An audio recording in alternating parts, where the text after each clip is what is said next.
Assalamualaikum warahmatullahi. Bismillahirrahmanirrahim. Alhamdulillahirabbil alamin. Nahmaduhu wa nasta'inuhu wa nastaghfiruh wa na'udzu billahi min shururi anfusina wa min sayyiati a'malina. Man yahdihillahu fala mudilla lahu wa man yudlilhu fala hadiya lahu. Asyhadu an la ilaha illallah wa asyhadu anna Muhammadan abduhu wa rasuluh. Allahumma salli ala Muhammad wa ala ali Muhammad kama sallaita ala Ibrahim wa ala ali Ibrahim. وبارك على محمد وعلى آل محمد كما باركت على إبراهيم وعلى آل إبراهيم في العالمين إنك حميد مجيد. أما بعد. Alhamdulillah, kita bersyukur kepada Allah Ta'ala kita dapat lagi bersama-sama untuk kita meneruskan kelas pengajian kita. Itu berkenaan dengan manhajut talaqi, tata cara penerimaan ilmu. Itu macam mana kita belajar, wal istidlal, dan juga macam mana kita berdalil ataupun mendapatkan pendalilan daripada dalil yang datang. Di mana ini adalah pembezaan di antara ahli sunnah dan juga pelaku bid'ah. Dan dalam tajuk ini kita sedang masih lagi membincangkan tentang tajuk tanda-tanda pemikiran jahiliah. Mana sebelum nak bincangkan berkenaan dengan apakah usul untuk ahli sunnah dalam berdalil, berbahas ataupun terhadap dalil agama, kita kena kenal dahulu apakah tanda-tanda pemikiran jahiliah dan juga pemikiran Islam. Kerana dengan mengenal tanda-tanda ini, kita dapat bezakan dan juga kenal pasti masalah utama kenapa manusia ni awal-awal lagi tak jumpa hidayah. Dan kita terangkan hari itu, kita bincangkan, kita dah ambil tanda pertama, itu mensisihkan panca indera.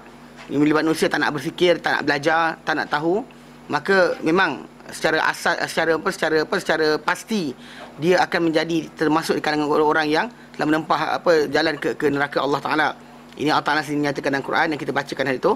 Dan kemudian bila dan hasil daripada meninggalkan atau mensia-siakan, mengabaikan panca indera, kita akan kita dapat lihat munculnya tanda kedua, iaitu bersandar kepada khurafat dan dongeng.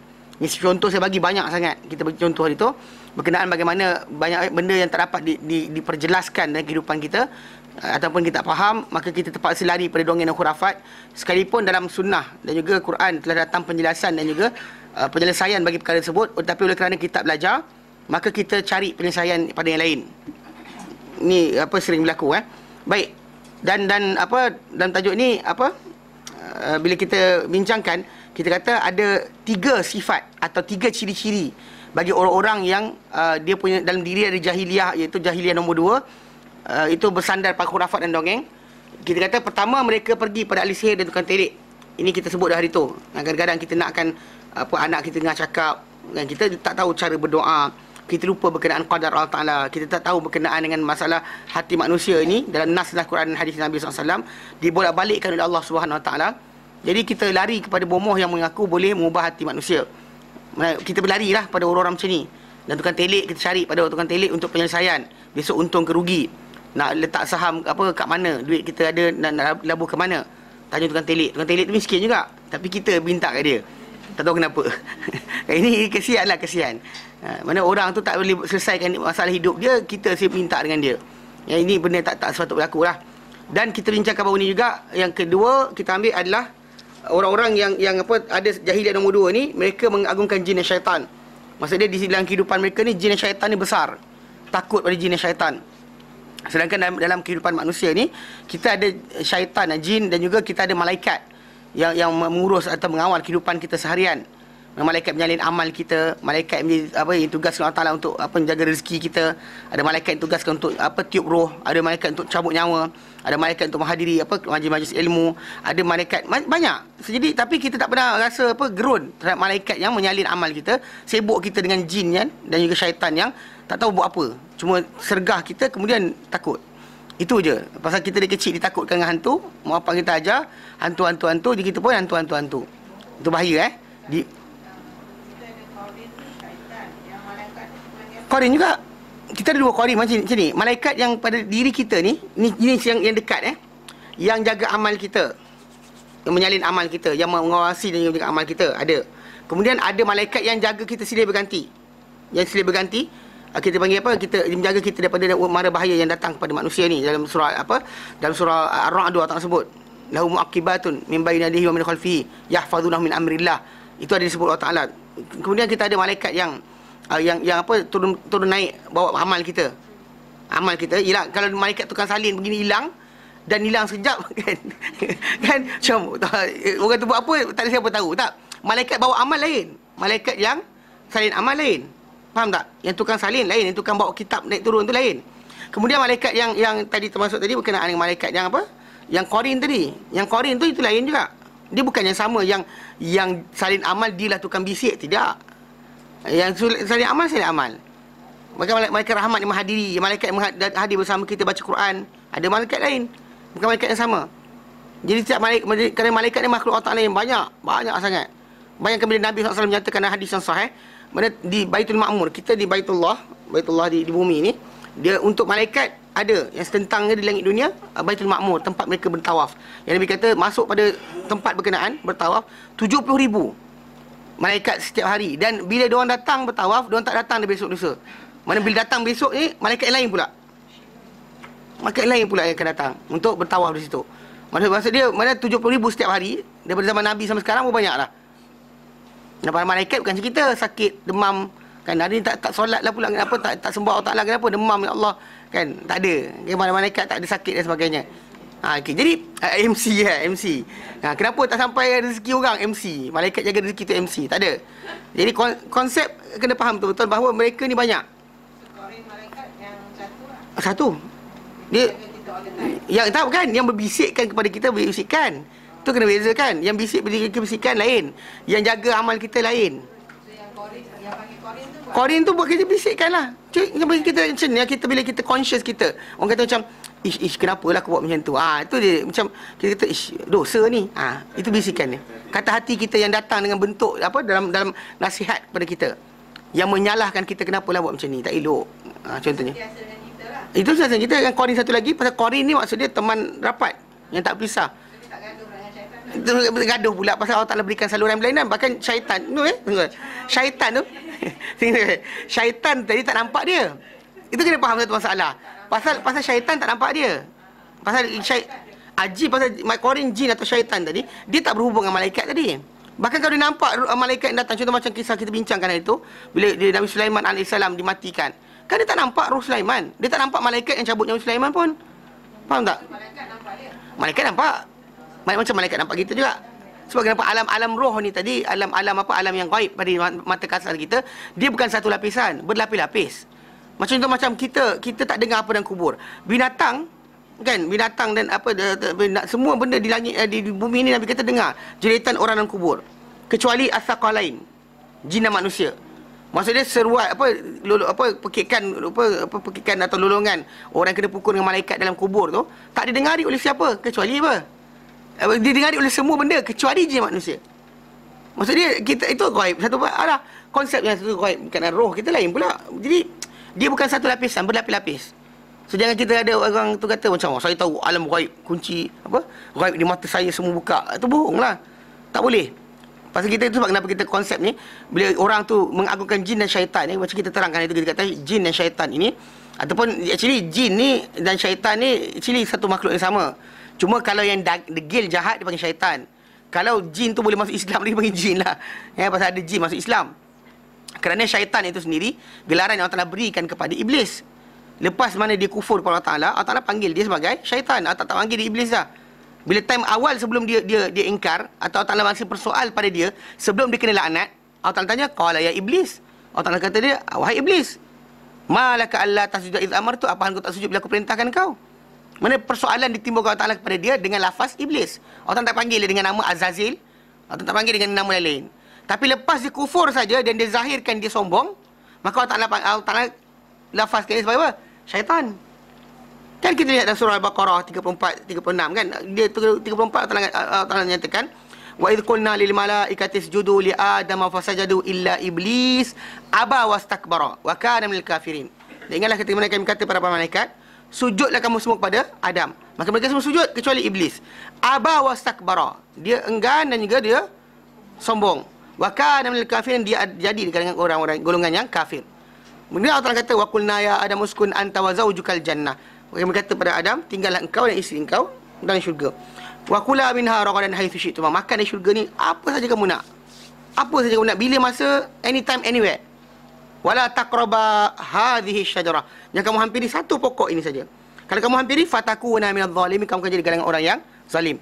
Ayat 36, fa'azallahum asyaitan. Lalu menggelincirkan mereka dua syaitan. Maka kalau kita ikut karakter dari 30, ayat 30 sampai 36, actually originally yang ada karakter start 30 Allah, para malaikat. Kemudian pada ayat ke berapa tu keluar Adam. Kemudian keluar iblis. Kemudian pada ayat 35 Adam dan isteri dia kan. Isteri Adam keluar. Tiba-tiba ayat 36 fa'azallahum asyaitan. Ada makhluk baru pula. Sedangkan dalam kisah awal tu hanya 5 makhluk, 5 nama, bukan 5 makhluk, Allah Taala bukan makhluk lima nama keluar. Itu Allah Taala sebut ayat 30. Allah Taala wa idh qala rabbuka lil malaika. Mana Allah Taala para malaikat. Lain itu. Kemudian bila sebut Adam keluar, nama Adam keluar, okey Adam keluar. Mana malaikat? Betul Adam. Kemudian pada ayat 34 iblis. Keluar karakter iblis dalam kisah tu. Kemudian pada ayat 35 keluar karakter Zaujah Adam, Hawa. Okey, 5 karakter. Tiba-tiba ayat 36 fa'azallahum asyaitan, lalu menggelincirkan mereka berdua syaitan. Datang mana pula karakter satu lagi? Siapa ni?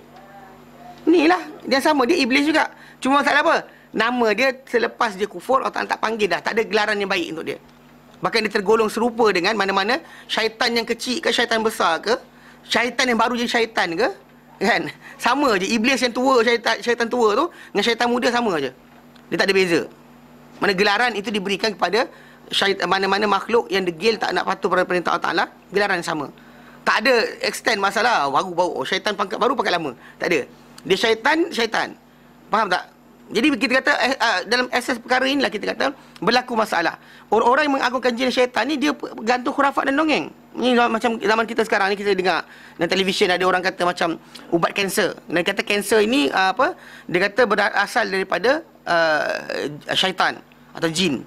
Kenapa? Sebab sel badan kita ni boleh dia boleh diganggu pembesaran dia oleh syaitan dan jin. Dia kata. So dia kata cara terbaik untuk mengelakkan kena kanser adalah baca surah Al-Baqarah. Kerana syaitan tak masuk rumah dia baca surah Al-Baqarah.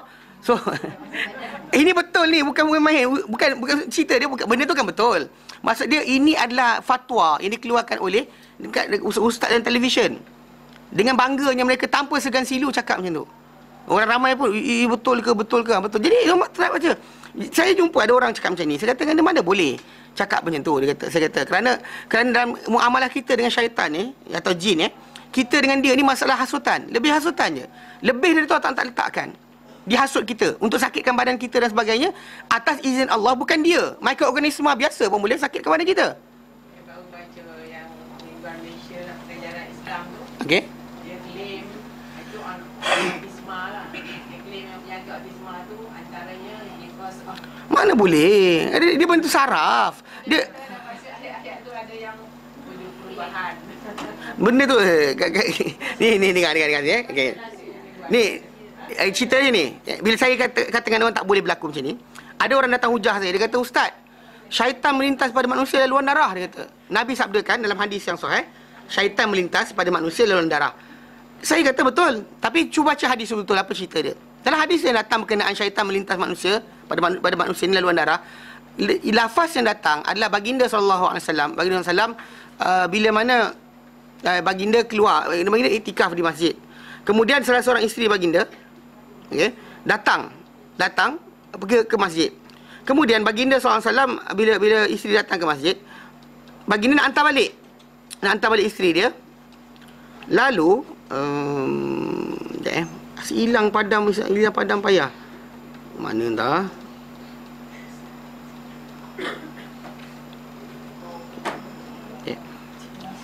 Okay, baik. Jadi dia isteri datang nak hantar balik. On the way nak hantar balik isteri dia, dia bertemu dengan 2 orang sahabat Nabi. Sahabat tu lari. Nampak Rasulullah dengan bayang perempuan.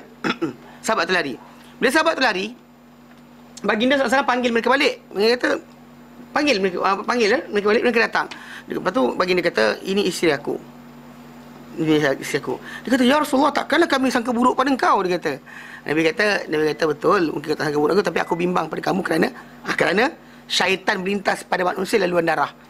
Nabi bukan kaitkan dengan tajuk penyakit. Nabi kaitkan dengan tajuk apa? Hasutan. Mana bisikan mengatakan, tuan-tuan siapa tu, bini siapa tu, anak siapa tu, kan. Jadi untuk elangkan benda berkenaan, Nabi awal-awal terangkan. Kenapa? Lintasan. Bukannya penyakit, syaitan sakitkan badan kita. Sebab benda ni konsep ini kita kata masalah. Bila autism dikatakan ni, lepas tu dulu kan kita kata angin ahmar, stroke dikatakan ada jin dan benda sebagainya. Kan macam mana Allah Ta'ala jadikan penyakit tu berlaku melalui vektor, penyakit mikroorganisma. Makan tak basuh tangan kan, pegang ini, pegang guna kotor, makan. Tak payah tunggu syaitan dan jin kan masuk juga badan kita. Benda berkenaan. Faham tak? Konsep dia sekarang ni kena faham di mana kedudukan dia. Jadi bila ada orang tu asyik syaitan, sikit-sikit jin.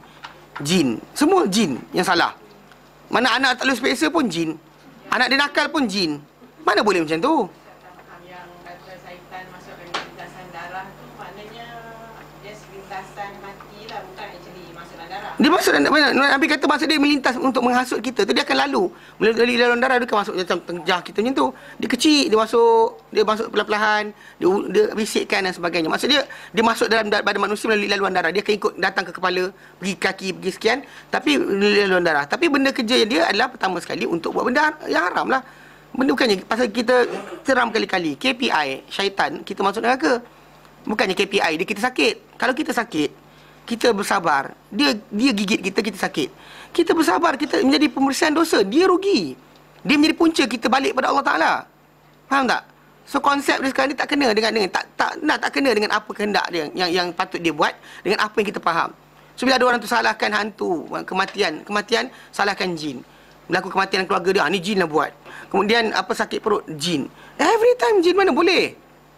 Ni banyak orang menjaga kedai makan banyak buat kerja macam ni. Kan? Bila percaya kononnya kalau dia kedai makan, kalau anda kata tak jadi je makan dia tak laku ke, ni ada orang buat.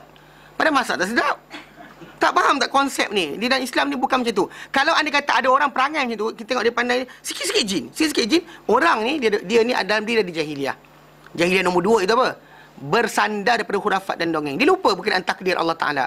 Pasal Allah Ta'ala mentakdirkan untuk kita rezeki banyak atau sikit, sihat atau sakit. Allah Ta'ala mengatur perkara berkenaan untuk kita sebagai ujian. Bukannya untuk menyatakan bahawa jin dan syaitan harus kita takuti. Tak sekali-kali. Allah Ta'ala suruh kita isti'azah, suruh kita bismillah ketika makan, buat segala kerja supaya tak didatangi oleh syaitan mengganggu kita. Tapi bukannya kerana untuk apa? Untuk menjadikan kita ni apa? Sakit dan sebagainya. Bahkan keutamaan dia adalah berkenaan dengan tajuk apa? Hasutan dan juga godaan kepada perkara-perkara yang haram. Itu konsep dia, kan faham.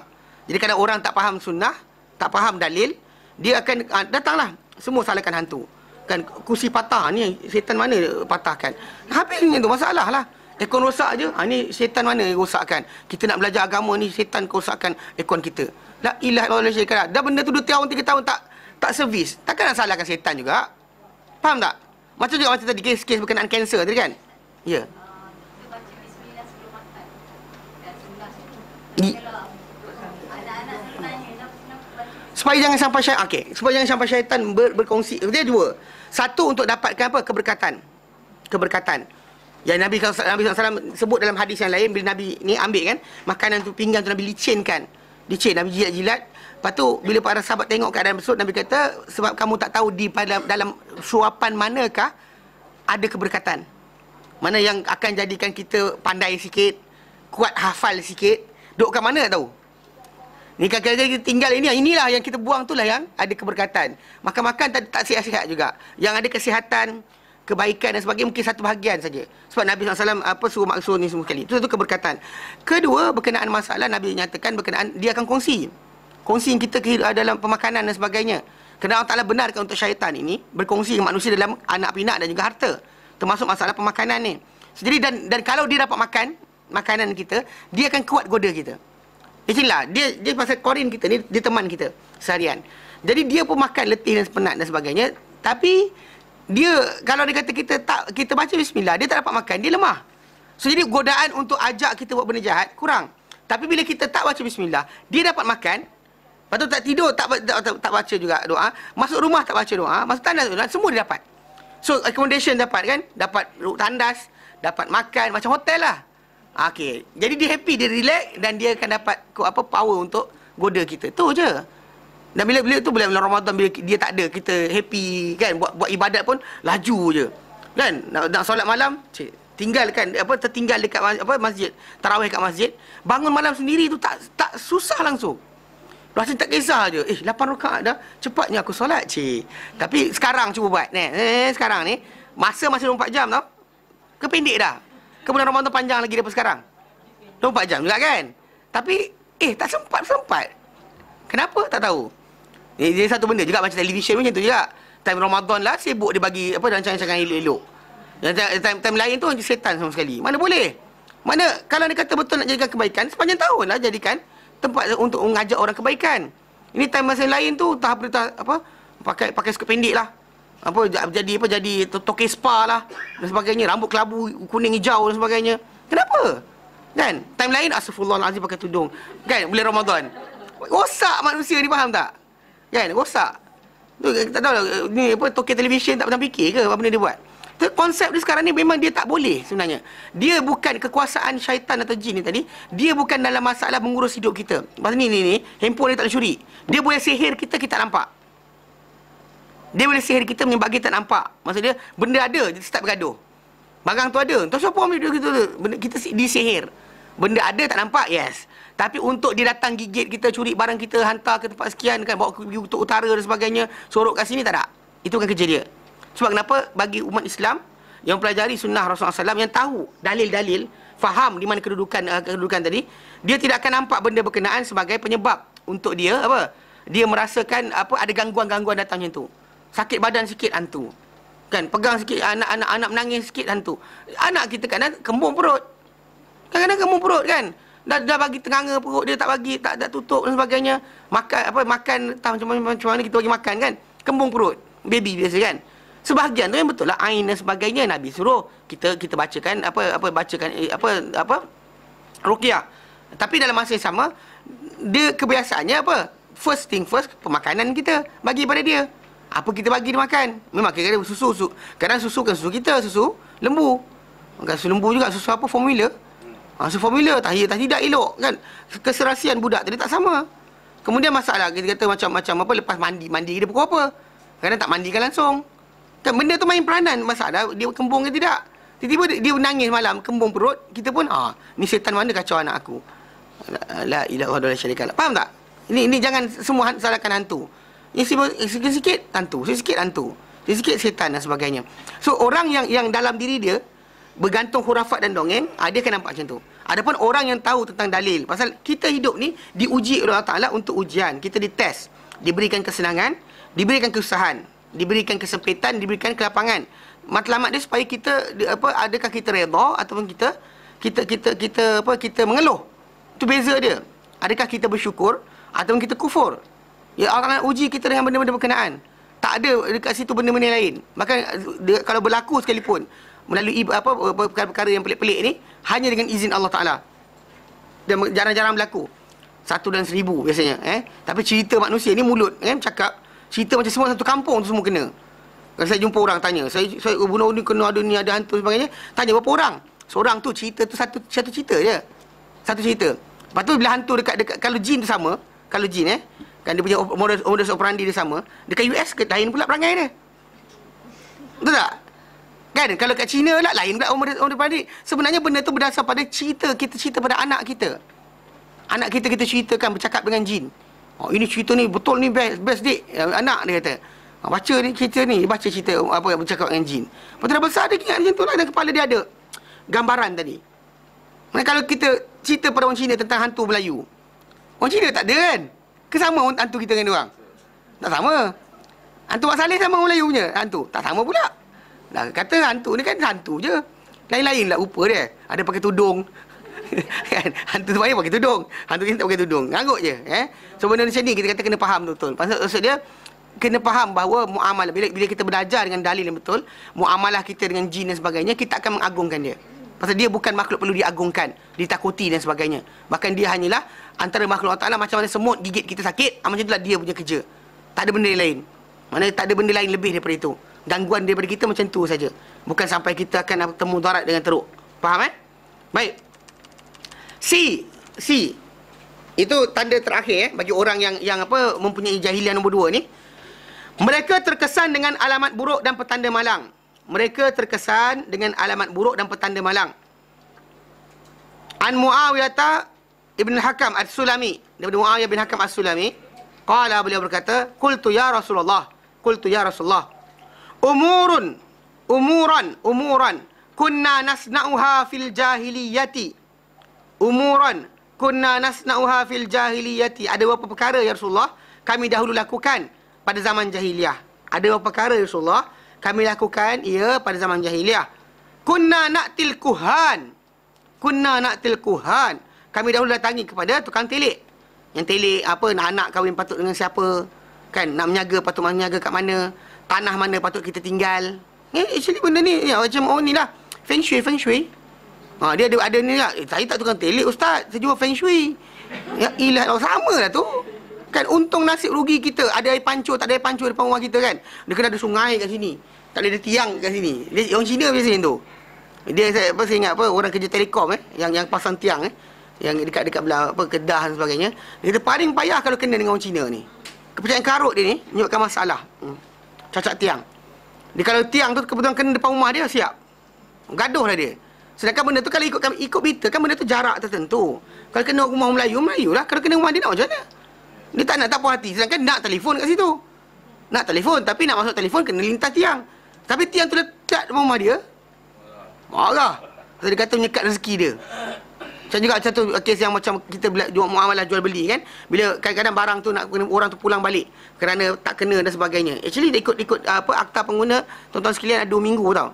2 minggu beli barang apa-apa, tak puas hati dengan barang tersebut, boleh pulang balik. Tahu? Tak tahu sebenarnya, saya tahu. Ramai orang tak tahu.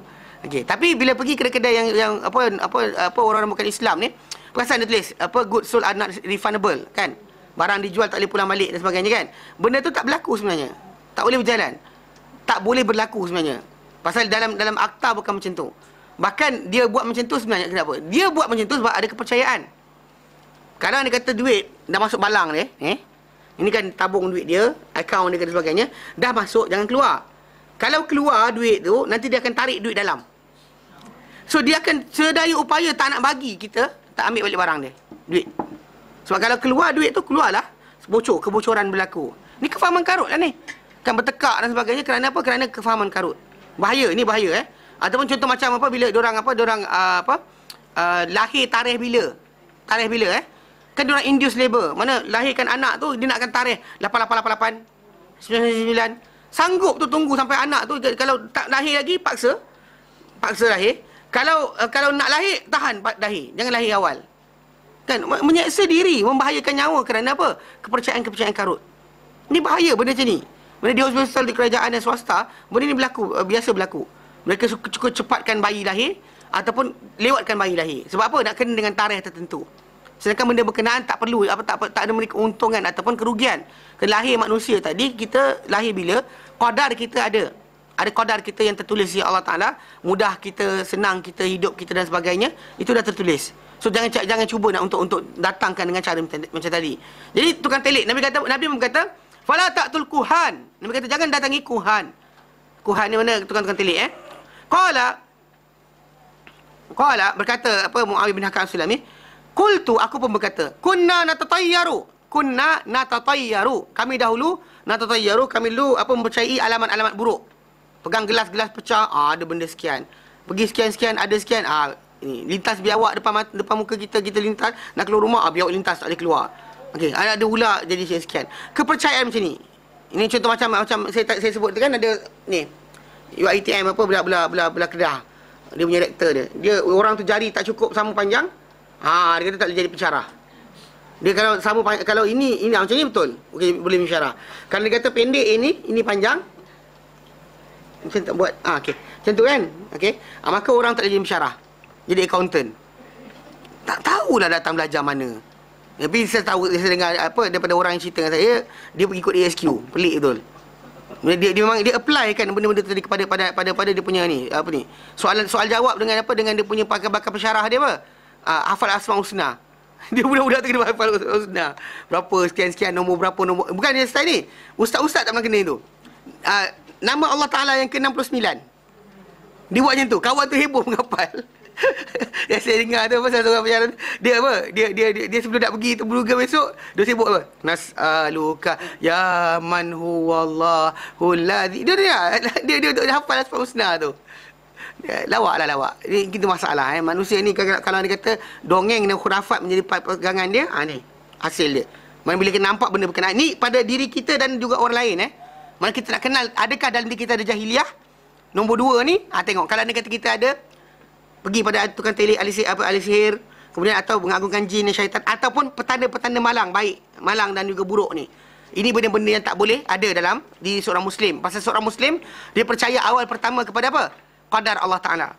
Qadar Allah Ta'ala mendahului segala-galanya. Faham? Pasal kita ni, kita kata pusing mana keadaan sekalipun, qadar Allah Ta'ala yang mendahului segala-galanya, bukan yang petanda-petanda yang datang. Pasal Nabi SAW sendiri, dalam Al-Quran Karim, Nabi kata, walau kuntu a'lamul ghaibah. Allah Ta'ala kata, Rasulullah kata, kalau aku tahu benda ghaib, lastaksartu minal khair. Aku pasti apa? Memperbanyakkan benda baik. Wa ma masina su' takkan kena pada aku perkara-perkara malang, perkara buruk. Dalam Al-Quran ni Surah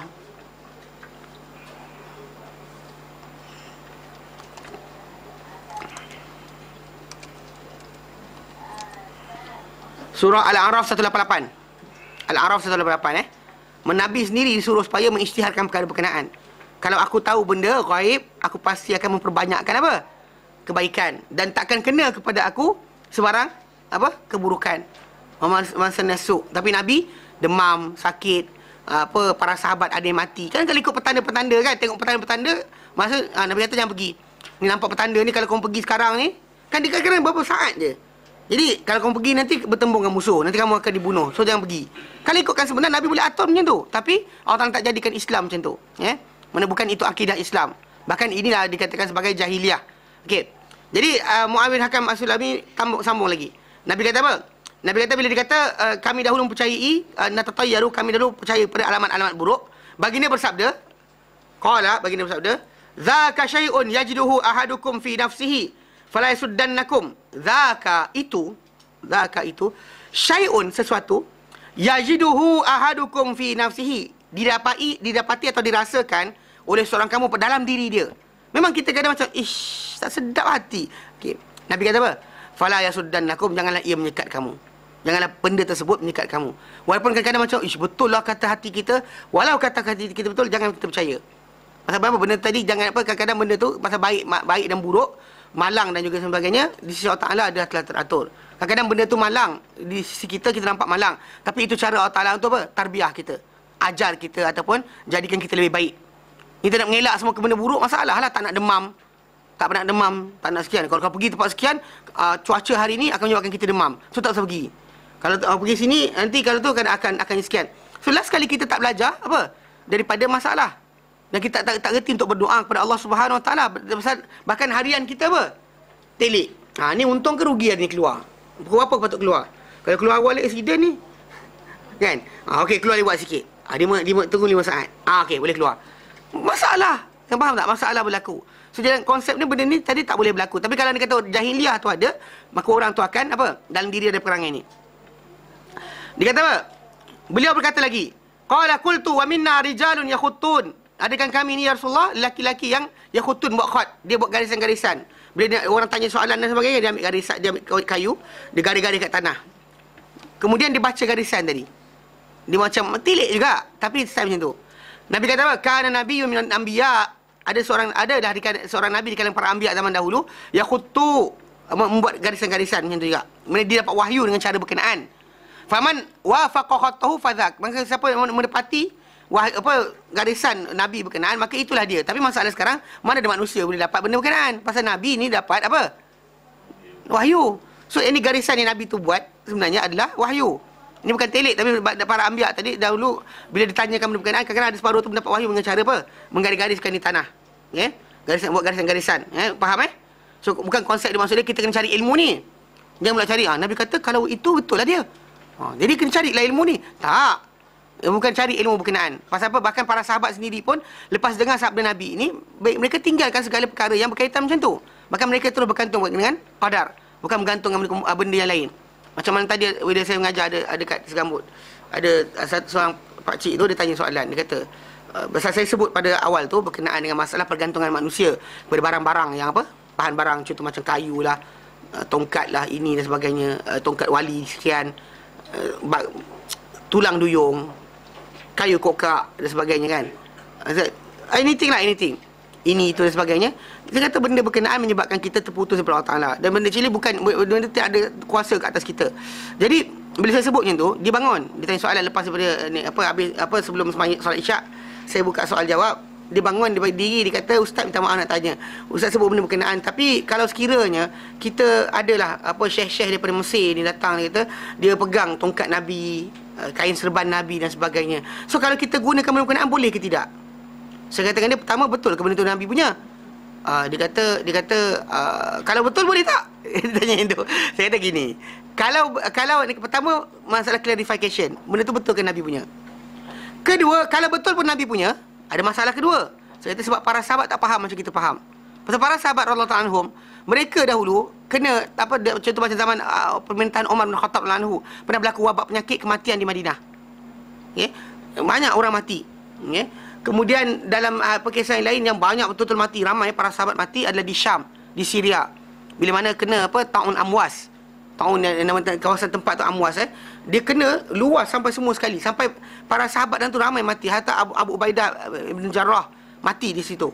Para sahabat Nabi SAW ramai mati di Syria, di kawasannya Damsyik dan sebagainya, kerana kena penyakit tadi. Saya katakan dia, kalau Nabi punya serban ada ketika tu, campak je kat negeri, kan mudah, sihat semua orang, saya kata. Kenapa para sahabat tak tahu? Kenapa kita boleh overthinking, lebih pandai dari sahabat dan menggunakan alat-alat tadi? Kenapa para sahabat lupa? Bahkan diorang lebih dekat dengan Rasulullah SAW. Mungkin ada barang yang Nabi bagi pada diorang, dan kenapa diorang tak buat benda berkenaan? Bahkan dalam hadis yang datang, kisah yang sukakan objek-objek Rasulullah ni adalah apa? Antara orang-orang yang berlaku dalam nas yang sahih datang adalah Abdullah bin Ubay. Itu ketua golongan munafik. Bila nak mati, dia minta jubah Nabi. Kononnya boleh menyelamatkan dia. Nabi bagi tapi tak menyelamatkan dia, Nabi kata. Tak boleh menyelamatkan dia pun. Negara pakai jubah Nabi pun takkan menyelamatkan dia. Capal Nabi ke zaman sekarang ni ada orang jual. Raja-raja capal Nabi. Gantung kat rumah akan selamat. Tak gantung kat rumah terbakar. La ilaha illallah syarika. Kenapa macam ni? Jadi saya kata yang simple, saya kata contoh macam bila benda tu berlaku. Saya kata kalau ni tongkat Nabi. Kan tongkat Nabi. Kan bila orang sakit je jumpa kita, celup kat air, minum, sihat. Celup, minum, sihat. Celup, minum, sihat, dia kata. Lepas tu last kali apa jadi? Satu hari tongkat hilang. Lepas tu anak orang tu datang, saya tak boleh nak buat apa-apa kerana tongkat tu dah hilang. Lepas tu orang tu kata apa? Ish, kalau lah tongkat tu ada lagi, selamat anak. Lepas tu anak dia mati pula daripada demam tu. Lepas tu dia kata apa? Orang akan cakap, ish, kalau lah tongkat tu ada lagi, tak mati budak. Faham tak? So Allah Ta'ala mana? Saya soalan, Allah Ta'ala mana? Saya kata. Dia diam. Betul juga dia kata. Jadi saya kata tak boleh macam tu. Pasal benda macam ni, kita konsep pemahaman ni, pasal benda-benda ni bukannya bergantung pada barang-barang. Kadang-kadang banyak orang salah faham, dia ingatkan benda sebut boleh dibuat setiap hari dan sebagainya. Maka para anbiya bila benda-benda tu datang macam apa tadi garis-garis tadi kan, dia bukan buat setiap hari. Bahkan pada hari tertentu ke dan sebagainya, ditanya kepada soalan, maka dia buat garisan berkenaan dan diberikan jawapan. Faham Baik. Tanda ketiga. Sambung Tanda ketiga. Pertama, abai kepada indera. Kedua, bergantung dan bersandar daripada khurafat dan dongeng. Okay, nombor tiga, tanda jahiliah, tanda pemikiran jahiliah adalah tidak melepasi alam material. Tidak melepasi alam material. Tidak melepasi alam material. Pandangan serta pemikiran ahli jahiliah dan kesesatan hanya terhad kepada perkara-perkara material yang boleh dirasai, serta akal-akal mereka yang kecil tak dapat merangkumi selain daripada itu. Berfirman Allah Ta'ala dalam Al-Quran, dalam surah Al-Isra ayat 90-93. A'udzubillahi minasyaitanirrajim. Wa qalu, dan mereka berkata, lan nu'mina laka hatta tafjura lana minal ardi yanbu'a. Dan mereka berkata, lan nu'mina laka, tidak sekali-kali kami beriman kepada engkau.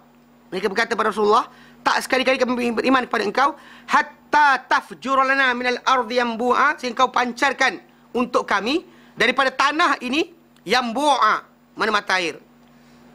Keluar ke mata air, baru kami percaya kepada Rasulullah. Au takuna laka jannatun min nakhilin wa inab, atau ada untuk engkau kebun daripada tamar dan juga anggur. Ini permintaan yang pelik lah. anggur dengan tamar boleh duduk setempat. Maksud tamar ni dia duduk tempat kawasan yang panas kering. Duduk kat Malaysia pun tak tumbuh-tumbuh. Tumbuh-tumbuh tapi tak berbuah. Kalau berbuah je, kecoh satu Malaysia. Betul? Tamar di pokok sekian, berbuah. Tak ada. Kalau dia kata, ada orang kata, tambah cerita sikit, benda tu ubat penyakit, berebut orang nanti. Percayalah cakap. Mengarut je. Jadi, dia kata, dia perlu, dan anggur pula perlukan sejuk. Perlukan cuaca yang sejuk. Tak boleh hidup setempat. Jadi, bila dia mereka minta ni, benda mustahil sebenarnya. Fatufajjiral anhara khilalaha tafjira. Lalu kau pancarkan di tengah-tengahnya, sungai di tengah celah-celahnya memancar-mancar.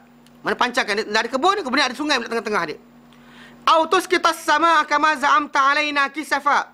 Ataupun kau gugurkan langit, kama za'amta, sebagaimana kau sangkakan, sebagaimana kau dakwa, alaina, ke atas kami, kisafan, secara berkeping-keping. Au ta'tiya billahi wal malaikati qabila. Ataupun kau datangkan Allah dengan dan para malaikat dalam satu gerombolan yang besar. Datang daripada satu arah di langit. Tu Allah Ta'ala datang dia. Okey. Aw yakuna laka baitun min zukhrufin. Ataupun ada untuk kau, hai Muhammad, satu rumah daripada perhiasan, emas dan perak dan sebagainya. Perhiasan, batu permata. Rumah tu, dinding dia emas. Kan? Ini tombol pintu dia permata dan sebagainya. Kalau kau ada, buat rumah kau macam tu. Aw tarqa fis sama'. Atau kau naik ke langit. Walan nu'mina liruqika, dan kami tak beriman dengan kenaikan kau ke langit. Hatta tunazzila alaina kitaban naqra'uh, sehingga kau turun kepada kami satu kitab untuk kami baca akannya. Nabi SAW disuruh menjawab. Qul subhana rabbi, katakan Muhammad, subhana rabbi, maha suci Tuhanku. Hal kuntu illa bashar rasulah, bukankah tidaklah aku ini, tiadalah aku ini, bukankah aku ini, hanyalah aku ini, melainkan, tiadalah aku ini melainkan basharan, seorang manusia, rasulah yang jadikan utusan, jadikan sebagai utusan. Bila manusia, kita kata dia start dari awal, penyakit pertama itu batal panca indera. Dia jadi pada dua, dia akan pecah pada dua masalah. Either dia jadi terlampau benda gaib kan, dongeng, khurafat dan sebagainya. Or jadi satu lagi pihak apa? Semua materialistik. Everything must be zahir. Tak nampak tak percaya. Tak nampak tak percaya. Tak ada depan mata tak boleh percaya. Ini berlaku juga. Dia pecah dua. Jadi kalau kita nampak dua, bukan satu logik, satu logik. Yang tak percaya gaib tu, yang percaya gaib semua sekali tu, nonsense juga. Semua gaib, semua hantu, nonsense. Yang tak nak percaya gaib pun, nonsense. Okey. Saya terangkan lepas ni. Tapi yang kena faham sekarang, dia pecah pada dua. Dan dalam contoh yang diberikan dalam Al-Quran ni, dalam surah Isra ni, dia satu contoh berkenaan dengan kaum yang mereka tak nak percaya dengan para Rasul alaihi wasallam, diberikan bukti-bukti yang lain. Mereka tak nak percaya, macam contoh macam Rasulullah SAW tak pernah menipu.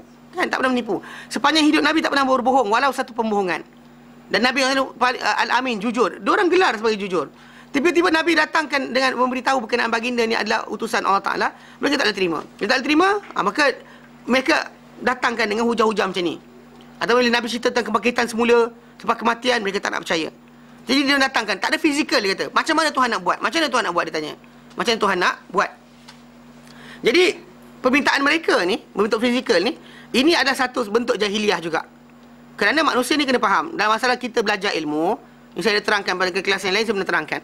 Kita memahami satu benda, kepahaman contoh macam, inilah gelas ni. Berapa harga gelas ni? Berapa harga gelas ni? Okey. Katakanlah saya kata harga gelas ni RM100.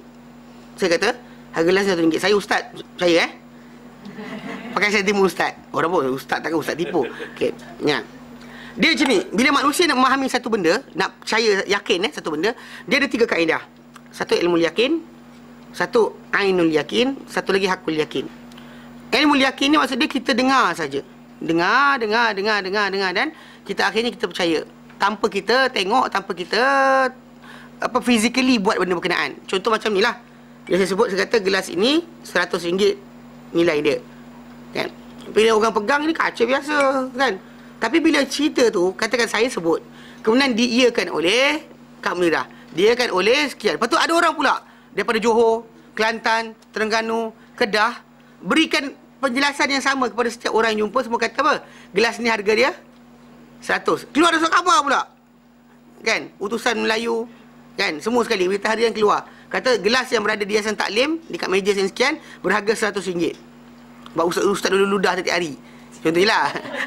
Tak, bukan, dibeli dengan harga tu. Dibeli dengan harga RM100 di pasar raya. Okey. Orang yang tak tengok sendiri, tak beli, tak bayar, dia dengar cerita orang, ni cerita, in the end dia percaya. Mana dua pun dia tak tengok. Ataupun saya biasa bagi contoh sebenarnya delima Yaman. Buah delima di Yaman, saya kata sebiji sekilo. Sebiji sekilo. Bayangkan sebiji sekilo. Okey. Bila saya cerita saya ustaz, orang kata okey ustaz cakap betul lah tu. Okey, katakan itu tapi masih lagi ada doubt, entah ya dan tidak. Tapi katakanlah saya cerita, lepas tu akak-akak sekalian jumpa orang daripada student belajar balik daripada Yaman, daripada Kedah, Terengganu, Kelantan, Johor, Negeri Sembilan, Melaka, Sabah Sarawak, kemudian daripada Tanzania, daripada Algeria, daripada Bosco, daripada sekian, semua kata delima Yaman sebiji sekilo, ada. Bila kita dengar, walaupun tak tengok lagi, kita dengar, apa jadi dalam hati kita? Percaya. Yakin, kita yakin dengan berkenaan. Kalau itu satu peringkat. Satu peringkat lagi, kita upgrade sikit. Kalau yakin tu, kita tengok sendiri. Ada gambar, nampak kan? Video, tunjukkan gambar. 5 tu letak atas timbangan. Kemudian apa? Ditimbang sekilo, sebiji.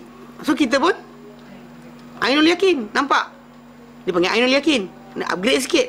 Beza yang pertama cuma perkhabaran, yang kedua ni nampak sendiri.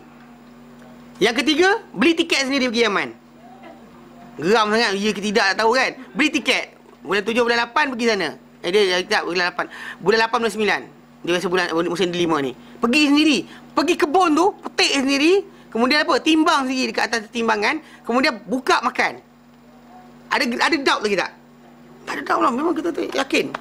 100%. Bukan saya kat orang cerita. Orang cerita lah benda pun. Saya beli, saya potong, saya makan. Faham? Okey. Dalam 3 konsep tadi, orang ramai sering nak ini. Yang ujung tu. Apa? Ainul Yakin, Hakul Yakin. Ni, nak ni. Nak dua ni. Sedangkan yang dua ni sebenarnya tak memberi faedah. Pula. Tak beri faedah pula. Kan apa tak beri faedah pula? Okey, saya terangkan lepas ni. Memadai untuk kita yang ini je. Kenapa yang ini tak pakai? Sebab, okey. Dua benda ni, itu apa? Ainul Yakin, Hakul Yakin. Dalam makhluk-makhluk Allah Subhanahu Wa Taala yang telah hadir sampai sekarang, telah datang sejarah yang banyak bahawa dapat lihat sendiri, dapat rasa sendiri. Kadang-kadang mukjizat tu bukan setakat dengar. Dia nampak sendiri depan mata dia, dia rasai sendiri, dia still kufur. Contoh pertama kita ambil daripada kalangan jin. Siapa dia? Iblis. Iblis la'natullahi alaih. Dia adalah makhluk jin yang Allah Ta'ala berikan dia satu kelebihan. Dia jin, dia mengaku dia jin. Bahkan Allah Ta'ala clarify dia jin. First Allah Ta'ala clarify dalam surah Al-Kahfi ayat yang ke-50.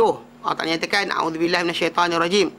Wa idh qulna lil malaikati isjudu li Adam fasajadu illa iblis. Ingatlah ketika mana kami kata pada para malaikat, sujudlah kamu semua pada Adam, maka mereka semua sujud kecuali iblis. Kana minal jin. Dia adalah kalangan jin. Habis cerita. Mana Allah Ta'ala terangkan dia adalah dari kalangan jin. Dan dia si clarify, dia kata dalam surah Al-A'raf contohnya ayat 12. Dia kata ana khairum min, aku lagi baik dari Adam. Khalaqtani, kau ciptakan aku min nar. Dia kata ya Allah, aku lagi baik dari Adam, engkau jadikan aku daripada api. So api ni bukan malaikat daripada cahaya, dia daripada api. Khalaqtahu min tin, kau jadikan dia daripada tanah. Maksud dia tahu benda berkenaan. Dan iblis ni, dia duduk dalam syurga. Duduk jalan syurga, lepak dengan malaikat sembang. Tiba-tiba, dengan apa sekali benda yang depan mata dia tadi, Adam nak jadi pun dia nampak depan mata dia. Saya jentik-jentik badan Adam, untuk cek badan Adam kan. Tapi ini apa jadi? Ini Ainul Yakin ke? Ini ilmu yakin ke? Ilmu yakin? Ainul Yakin, Hakul Yakin. Dalam syurga, lepak dengan malaikat dan sebagainya. Tak ada sebarang perkhabaran yang gaib. Mana dari asasnya, nyata depan mata dia.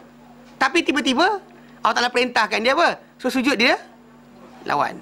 So apa gunanya apa dia nampak? Apa gunanya apa yang dia rasa? Apa gunanya duduk dengan para malaikat? Tapi apa? Tak memberi kesan apa dengan ketakwaan. Faham? Itu kalau dia kalangan jin. Yang kita kata actually tak ada hujah lain dah. Kalau di akhirat nanti bila tertegak macam tuan kita kan, manusia ni tertegak sebab berkenaan, hilang dah apa? Ujian. Mana bila kita sampai nyawa kita di sini, Kita nampak syurga neraka dan sebagai tempat kita akan datang. Malaikat datang jemput nyawa kita pun kita nampak dah. Di situ kita bertaubat takkan diterima taubat kita.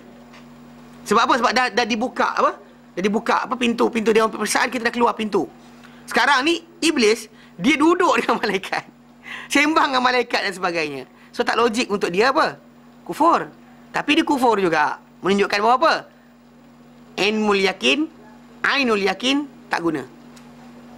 Kalau manusia pula, di kalangan manusia ni yang nakkan fizikal kan, nakkan fizikal, ada dapat. Contohnya macam kisah Bani Israel. Bani Israel ni bukan setakat ni bila Allah contoh the first Allah tak kenakan.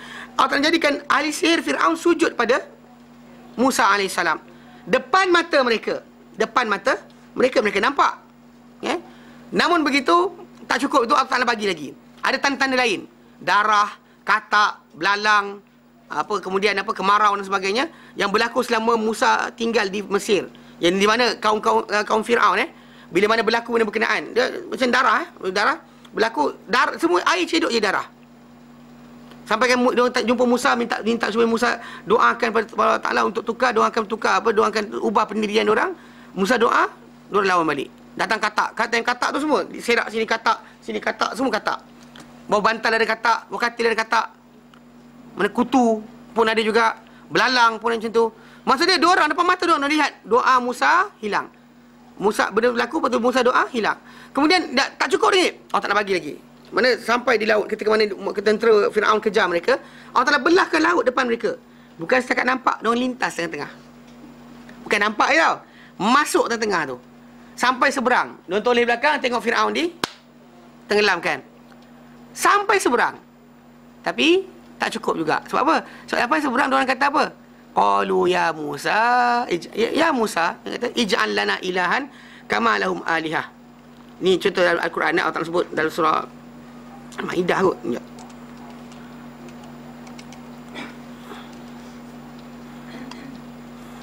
Ij'al lana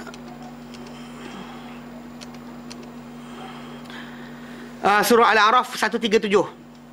138. Allah Taala nyatakan ayat berkenaan, a'udzubillahi minasyaitonirrajim. Wajawazna bi bani Israil al-bahra, dan kami lintaskan Bani Israel ni laut, lintas seberang ke laut. Fa'atau ala qaumin yaqufuna ala asnamin lahum, lalu mereka datang lintas laut ni, dan bertembung dengan satu kaum yang dok iktikaf, dok berteleku depan berhala-berhala mereka. Mereka ni kaum Musa ni, Bani Israel ni kata, ya Musa, wahai Musa, ij'al lana ilahan kama lahum alihah. Musa, buatlah untuk kami Tuhan untuk kami sembah macam mana diorang ada Tuhan. Musa ajar apa? Apa Musa ajar? Tak cukup lagi. Okay. Ini Musa maafkan lagi. Kan? Musa betulkan mereka punya pemahaman. Mungkin salah faham kot, tak apa. Jalan balik dalam perjalanan tadi. Kita kata dalam perjalanan mereka berjalan, Allah Ta'ala payungkan mereka dengan awan. Bila lapar, turun dari langit makanan untuk mereka makan. Apa lagi bukti nak? Ini bukan ilmu yakin tau. Ni ainul yakin, hakul yakin, makan sendiri. Tiba-tiba Musa pergi munajat kepada Allah Ta'ala 30 hari, kurang 10 hari je. Musa patah balik apa jadi? Sebab patah lembu. Nampak tak? Faham tak konsep yang kita faham sekarang, kita cerita ni? Maksud dia tak ada sebab. Tak ada sebab dah. Maksud dia dah ada ainul yakin, ada hakul yakin, nampak rasa sendiri, tapi ketakwaan tak berlaku. Ini banyak berlaku pada masa manusia. Kan dia sibuk cari nak tengok alam jin kan. Lepas nampak alam jin, jahat juga. Curi bini orang dan sebagainya, raba bini orang. Nampak tak bom-bom kan? Faham tak? Konsep dia sekarang ni secara asasnya, kalau patut dia nampak benda gaib, dia makin takut Allah Ta'ala sepatutnya. Tapi bila nampak benda gaib, dia makin jahat. Menunjukkan apa? Tak guna. No such thing. Dalam Islam ni, kita tak disuruh untuk percaya pada Allah Ta'ala dengan fizikal. Kita disuruh percaya kepada Allah Ta'ala dengan ilmu, dengan pengetahuan, dengan wahyu. Bahkan, cukup tak ilmu yakin soalannya untuk kita takut Allah Ta'ala? Ini masalah. Orang kata macam, cukup Ustaz. Kan? Dia seeing is believing. Kalau tak nampak macam mana nak buat? Okay. Sebenarnya kita sendiri pun setakat ni, tak nampak benda banyak. Tapi kita percaya. Contohnya, handphone anda ada line GS, line kita ada line. Tahu mana ada line tak ada line? Nampak line tu datang? Tandanya kat sini kan. Kita pegang remote kereta kita tekan on off, buka tutup kan. Kita tahu ke benda ada gelombang kan? Ada, dia kata ada gelombang radio daripada kita punya remote pergi ke kereta kita. Soalan, nampak tak? Tak nampak. Ada tak? Ada. Kenapa? Nampak? Tak nampak. Sebab apa? Tanda. Dan kita actually memang kita sendiri pun manusia ni, kita manusia ni secara amnya beramal dengan apa? Dengan ilmu yakin saja, banyak ilmu yakin je. Bukan ain yakin, aku yakin. Macam kita kata apa, oksigen 20% udara. Pernah buat uji kaji tu? Yalah, yang pergi masuk jabatan kimia tu saya jawab.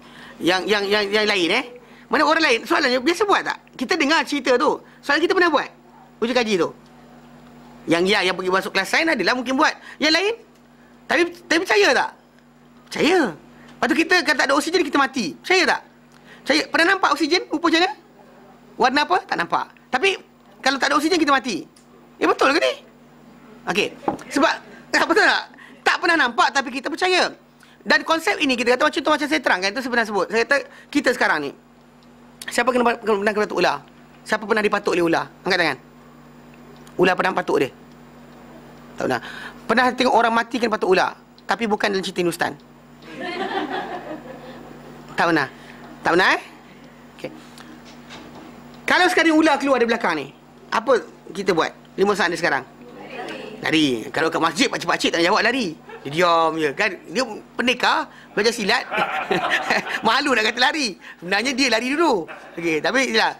Keluar ular kita lari. Soalan, pernah kena patuk ular? Pernah tengok orang mati kena patuk ular? Lari pasal? Tak tahu. Dengar Khabar. Bapak kita kata, mak kita kata, atuk kita kata, nenek kita kata, jiran kita kata, pak saudara kita kata, kerajaan Malaysia kata, Kementerian Kesihatan kata, kerajaan Afrika kata, kerajaan India kata, nampak tak? The vast, kata apa information yang banyak tadi daripada berbagai arah menyebabkan kita kata benda tu kita yakin walaupun tak pernah kena. Tu konsep dia sekarang ni. Macam masalah kita dalam membina iman, memadai untuk kita apa? Ilmu yakin, belajar. Bila nak tahu tentang neraka macam mana, belajar dalam hadis Nabi dan Al-Quran. Kalau nak tahu berkenaan syurga macam mana, belajar dalam hadis dan Al-Quran. Tengok berkenaan perkara tersebut, lihat macam mana perkara-perkara datang. Di situ kita akan dapat keyakinan dengan pengetahuan, bukan dengan apa? Lihat atau nampak atau rasai sendiri. Ni kadang-kadang ada orang tu nak rasa sendiri. Kadang-kadang mimpi macam-macam. Mimpi kata mimpi Nabi lah dan sebagainya, tapi perangai tak senonoh juga lepas tu. Tak perasan tak? Mana mengaku mimpi Nabi, lepas tu dia curi duit orang. Kan? Duit koperasi dia curi semua sekali. Faham tak? Jadi konsep dia nampak, rasa sendiri tak menjadi syarat. So jadi bila ada orang nakkan semata-mata material, mesti nampak, mesti rasa, orang tu dalam diri ada jahiliah. Sebab kita sekarang ni sedang beramal, sedang hidup dengan keadaan apa? Tidak dengan semua benda yang kita nampak dan kita rasa sendiri. Bahkan kita apa? Melalui pengalaman orang lain, memadai untuk kita apa? Kita tinggalkan. Macam pokok-pokok beracun. Jangan boleh beracun. Pernah gigit? Tak pernah. Tapi orang kata. Kita, pasal dia maklumat banyak sangat sampai kita apa? Sami'na wa ta'na. Kan? Faham tak? Sami'na wa ta'na. Sedangkan benda tu tak tahu pun ya ke tidak. Tapi oleh kerana apa? Kita tak pernah kena, tapi maklumat banyak sangat. Sampai, so in the end dalam hati kita yakin. Takut kita. Sedangkan tak pernah kena pun lagi dengan benda tersebut. Faham? Macam hantu lah. Tak pernah kena gigit dengan hantu. Tak pernah hantu cekik dan sebagainya. Tak pernah hantu datang gigit kita. Tapi dalam TV kata, atuk kita kata toyol. Okey, ni simple. Toyol warna apa? Toyol hijau. Dia biasa kan kita toyol warna apa? Takkan tanya kan? Toyol warna apa? Nombor dia kata hijau. Okey. Dia saiz dia besar kecil. Kecil. Dapat tahu mana? Pernah nampak? Tu ada TV dan sebagainya, cerita ni, atuk kita kata, onyang kita kata, semua kata macam tu. So in the end dalam kepala kita apa? Yakin tak tu? Duit hilang salahkan toyol. Tu masalah lah. Okay, tu. Jadi di sini dia imbangan dia bila seorang tu ada ilmu, dia gunakan panca indera dia terimbang. Dia tidak terlampau pergi kepada gaib sangat. Semua gaib. Tidak juga semua kepada fizikal semua. Pasal kita ada pertengahan. Pertengahan di antara ni ada benda yang memang fizikal, ada benda yang gaib. Kita ada dua-dua tadi. So jangan kita terus orang kata tolak ini ambil ini, ataupun ambil sini tolak sini, tak boleh. Dia salah satu tu dia ada kat sini pun ada, kat sini pun ada. Faham tak? Kita pertengahan. Tak ada salahkan semua pada ghaib. Dan percaya, yakin juga bahawa syaitan itu ada untuk mengganggu, menggoda kita. Jangan pula jadi ada separuh manusia ni tak percaya pula. Dia kata syaitan tak ada. Nabi kata syaitan ada, dia kata syaitan tak ada. Syaitan tak ada, dia kata. Syaitan ni sebenarnya hanyalah kita punya bad influence, bla bla bla, suara jahat dalam hati kita. Nabi kata dia makhluk. Kita kata bukan. La ilaha illallah la syarika lah. Nampak tak? Ini benda tadi tak boleh berlaku. Pasal bila Nabi kata ada, ada. Tak nampak, tak ada hal. Pasal apa? Wahyu. Malaikat kita nampak. Tak ada hal. Macam mana kita nak nampak malaikat? Tak tahu. Tak payah. Tak tahu pun tak apa. Tunggu mati nanti jumpa malaikat. Tengok. Kan? Mati nanti pun tahu. Besar mana malaikat ni, kasar mana dia, kita akan jumpa nanti kemudian.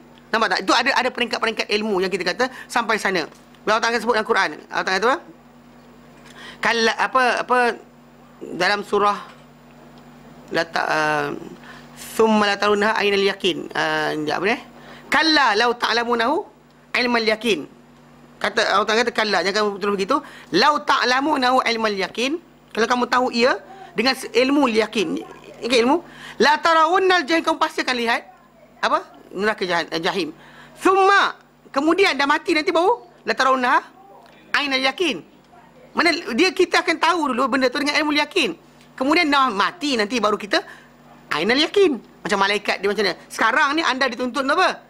Ilmu yakin saja. Kalau kita ilmu yakin, kita akan nampak dah sebenarnya benda berkenaan syurga macam mana sebagainya, dan madai untuk kita. Pasal wahyu tadi, pemberitahuan yang benar lagi, tidak ada keraguan padanya. Faham? Jelas Baik, contoh dia diberikan berkenaan dengan tajuk ni. So, jadi golongan musyrikin Mekah dahulu menolak untuk beriman Rasulullah SAW. Alasan dia kerana tak ada benda fizikal. Dan Rasulullah SAW memang boleh datangkan mukjizat, tapi bukan tiap-tiap hari. Bukannya macam tiap-tiap hari petik-petik jadi. Tahu? Petik-petik jadi. Kerana bagi Nabi SAW, tunggu arahan Allah Ta'ala. Sebab kenapa Allah Ta'ala ajar Nabi SAW dalam ayat yang kita bacakan tadi, supaya mengatakan, Qul subhana rabbi hal kuntu illa bashar rasulullah. Katakan Muhammad, Maha suci Tuhanku, bukankah aku ini hanya manusia yang dijadikan sebagai utusan. Jelas? So Nabi SAW sendiri pun tak boleh nak buat mukjizat tiap-tiap hari. Nabi boleh banyakkan makanan, tapi Nabi tak buat tiap-tiap hari. Nabi boleh banyakkan air sedikit, tapi tak buat tiap-tiap hari. Faham? Tapi kalau ada orang tiap-tiap hari tarik batu karang orang, tiap-tiap hari nampak jin orang ni, dia ada masalah tu. Nabi tak buat tiap-tiap hari, dia buat tiap-tiap hari. Ni konsep kena faham tak? Pasal kerana kalau faham ini kita faham, kita tak nampak kita akan terpengaruh. Kena orang pakai serban besar, kain selempang, jubah. Ustaz Yasin Taklim tak pakai jubah pula. Masalah kan. Sana pakai jubah, kita tak pakai jubah. Jadi kita nampak benda berkenaan. Golongan ni kadang-kadang kita terpengaruh. Dia kata ustaz tu dia baca Al-Quran, dia tarik buat batu karang. Saya kata dia buat sekali ke tiap-tiap hari? Dia kata tiap-tiap hari. Orang datang batu karang jumpa dia. Saya pun cakap ni. Saya kata contoh macam para sahabat Nabi SAW. Dibaca air pada Al-Fatihah, dan orang yang dibacakan tadi sembuh. Dan dahsyatnya apa tau? Air Fatihah dibacakan tadi, orang tu kena patuk ular-ular apa tak tahu. Setiap ular ada racun berbeza-beza tau. Ada ular racun dia neurotoksin, mana rosakkan saraf, ada rosakkan urat, ada rosakkan macam-macam. Tapi sahabat Nabi tadi dibacakan Fatihah saja madai untuk menyembuhkan segala penyakit orang sebab yang datang yang datang disebabkan oleh ular. Tak kira ular jenis apa. Tapi sahabat yang jampi orang sihat dari ular tadi, dia tak buka klinik lepas tu. Ada buka klinik lepas tu? Tak ada. Mana dia hari tu jadi habis. Ini manhaj mereka. Jadi benda berkenaan, kita bukan nak berbangga, bukan nak tunjuk orang, bukan tiap-tiap hari kita buat. Tapi kita siap komersial lagi. Sampai JAKIM terpaksa keluarkan arahan yang komersialkan air jampi. Kenapa? Sebab salah ni masalah kita salah faham berkenaan dengan penggunaan benda-benda berkenaan. Pasal nakkan benda fizikal. Pasal Allah Ta'ala nak berikan kita berdoa, dia nak sembuhkan, dia berikan sekarang, atau dia tangguhkan, atau dijadikan syafaat pada akhirat nanti, itu hak dia. Kita ni hamba, kita bukannya Tuhan. Faham Baik. Allah Ta'ala berfirman dalam ayat yang lain, dalam surah Baqarah ayat 55, Allah Ta'ala nyatakan, A'udzubillahi minasyaitanirrajim. Ini tentang Bani Israel Wa idh qultum ya Musa. Wa idh qultum ya Musa. Dan ingatlah ketika mana kamu berkata, wahai Bani Israel, ya Musa, wahai Musa, lan nu'mina laka, tidak sekali-kali kami beriman dengan kau hatta narallah jahrah, sehingga kami nampak Allah Ta'ala ni nyata depan kami. Ni sedangkan tanda-tanda dah nampak.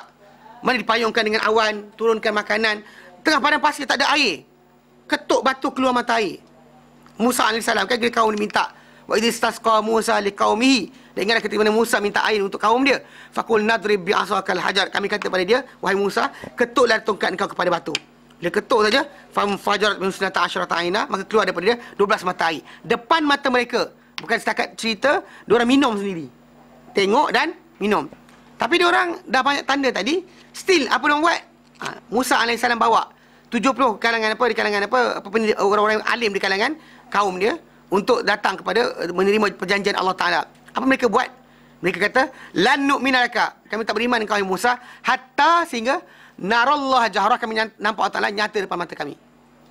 Okey. Fa akhadhatkum as-sa'iqah, lalu kamu disambar oleh petir. Pengsan, mati semua sekali. Wa antum tanzurun, dalam keadaan kamu melihat. Nampak petir tu datang, semua mati. Jadi Allah Taala matikan. Allah Taala hidupkan balik. Ni dah mati, hidup balik. Lepas tu kan kisah Musa, sampai ke depan kan sikit, kita skip lagi depan sikit kisah. Musa ajak masuk pada ke dalam Palestin. Apa dia buat? Dia kata, pergilah kau dengan Tuhan kau perang, kami tunggu sini. Ini, faham tak? Faham tak apa benda masalah yang berlaku bagi golongan kaum yang nampak, pegang, rasa mukjizat Allah Ta'ala berikan, tapi masih lagi kufur. So, dengan sebab itu, apa? Jangan cari benda pelik. Datang yayasan taklim, tak jalan tahir lagi, tak apa, tak ada hal. Kan lama-lama datang kan. You belajar sini lah berapa lama dah? Oh, I dah 6 tahun. Oh, 6 tahun. You 8 tahun. Ish. Lepas tu you boleh jalan tahir tak? Oh, tak boleh. Oh, I jalan belajar dengan satu ustaz tu baru 1 tahun je. Dah boleh jalan tahir. Tahun depan kita orang belajar terbang pula. Dia nakkan keajaiban. Kenapa nak keajaiban? Kita sekarang ni manusia. Kita bukan Tuhan. Kita bukannya boleh arahkan Allah Ta'ala untuk buat semua benda macam kita. Macam, boy, pick this, do this. Allah Ta'ala Tuhan. Dia mengarahkan kita, bukan kita arah dia. Kita cari kelebihan, kenapa? Cari-cari, belajar lama, tak jadi apa-apa pun. Tak terbang pun, tak ada cahaya ke tengah malam, tengah baca Quran, terang ke. Tak ada lah pula berlaku. Jangan cari benda berkenaan. So, Bani Israel ni pelik. Kita bagi macam-macam dah, still tak juga tak juga patuh dan takwa. Tu bahaya.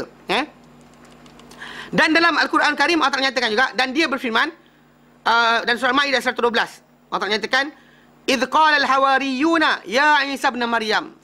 Ketika mana berkata, ingatlah ketika mana berkata Hawariyun. Hawariyun ni actually golongan yang pembantu-pembantu Isa. Dia ni orang rapat dengan Isa AS. Mereka berkata, ya Isa ibn Maryam, wahai Isa, anak laki Maryam, hal yastati' rabbuka ayunazzila alaina ma'idatan minas sama'. Adakah mampu, adakah boleh Tuhan kau untuk turunkan kepada kami hidangan daripada langit.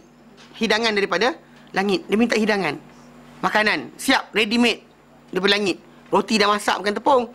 Nak makanan siap dari langit. Jadi Isa AS kata apa? Qalat taqullah.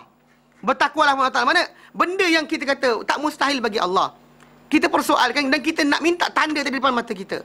Isa kata, ittaqullah in kuntum, ini bertakwalah kepada Allah Ta'ala. Takutlah kepada Allah Ta'ala kalau kamu orang-orang yang beriman. Kalau kamu orang beriman, takutlah untuk melafazkan benda berkenaan, minta Allah Ta'ala buat. Kan kita kata, kalau betul Allah Ta'ala ada, kenapa tak buat benda sikit? Sebut macam tu, tak bertakwa kepada Allah Ta'ala. Allah Ta'ala memang berkuasa. Kita tak nampak pun kita kena yakin. Tak dapat lihat pun benda berkenaan, kita kena percaya. Bukannya kita kata, selagi aku tak nampak, aku tak percaya. Itu adalah sifat yang tak betul. Kan? Pasal kita kata, kita tunggu kita dapat sendiri. Tapi bila dapat, kita tak takwa. Tak guna. Bahkan dalam tajuk ni, Allah Ta'ala berikan pada golongan apa ini, yang nampak ni tadi, hukuman dia lebih berat. Contoh macam kisah Iblis tadi, kisah Bani Israel tadi dan sebagainya. Mereka diberikan, atau Hawariyun diberikan Allah Ta'ala benda yang mereka minta. Dan bahkan diberikan mereka ni tanda-tanda, bukti-bukti, bukannya setakat pendengaran, telinga, ataupun ilmu yakin, bahkan lihat dan rasa. Hukuman mereka juga berat. Itu sebab kenapa bila ada orang tanya, dia kata, Iblis tak buang anak, Iblis tak sembah berhala selain Allah Ta'ala. Tak sembah berhala, Iblis tak sembah berhala. Iblis tak menyekutukan Allah Ta'ala.